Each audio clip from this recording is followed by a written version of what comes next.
Gluten-free living is the largest, fastest nutritional movement today. And we're not talking about just making you feel better. We're talking about serious conditions such as ADHD, autism, cystic fibrosis, multiple sclerosis, even stuttering, they're saying, would be impacted by people taking the gluten out of their diet. I started my gluten-free brownie business out of a need to bake again. And as I was playing with ingredients and playing with recipes, it turned out that my son was gluten intolerant. And all of a sudden, there was nothing out there for him to eat. There was no cupcake during a birthday party, and there was nothing that would give him that pleasure that I had had as a kid, and that wasn't okay. I didn't want him to sit on the outside looking in and wondering why he was different than everybody else.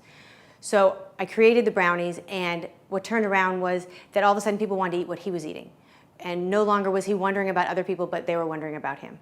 And that was amazing that I could do that for him. I don't want anybody, any child, any person to feel like they are different and they can't eat what everyone else is eating. This campaign is important because gluten intolerance and celiac are things that you can't change, but you can help.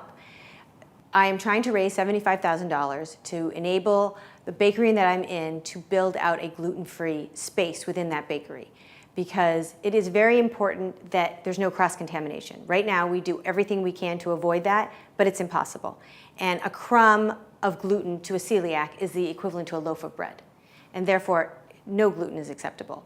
So this money would allow me to build out a space, everything from the walls, the ovens, the sinks, the ventilation system, and have airtight doors so that no gluten gets in. And with that, we can change and make people feel that they can eat anything. My brownies are just one little part of making somebody feel whole.